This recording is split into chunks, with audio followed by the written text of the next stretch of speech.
Yeah, of course. You start the arpeggio thing. It's very dangerous because you can sound the same, you know, at every one. Of course, you gotta start like E minor, for instance. You can start practicing like this, alternate picking or sweep picking, doesn't matter.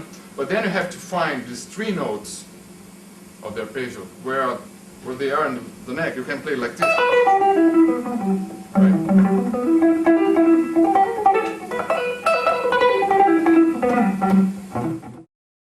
And I always try to put the 7th and the 9th. Right. Also, so it sounds a bit different also. So instead of doing, so I can, right?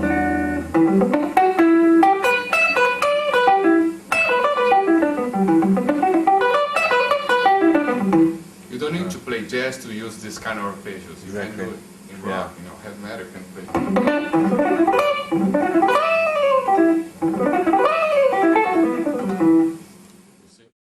So you find where are the notes, right? Yeah. And try to avoid playing all the arpeggios sweep picking, you know. All right. Then it's more. Yeah. Everybody can do it. Yeah, for sure. So you can do the same. Add some chromatic or 7th or I don't know. Any other note that belongs to the That's it. So you extend your arpeggios and... Yeah.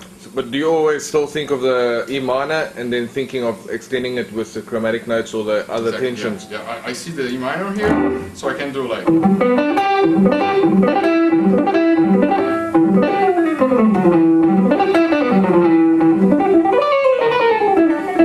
Actually, I don't play any lick. You know? I just try to combine the ideas. You know? Keep it interesting.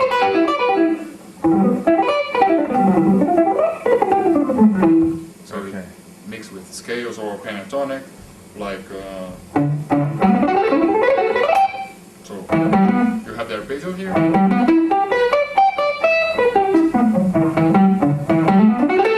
So you have the 9th.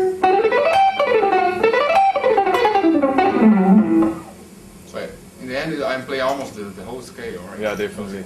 Yeah, but I always think like root, 3rd, and 5th, and I'm adding the 7th. So I have the main 4 notes of the chord, and then you put the notes in between. That's the kind of scale.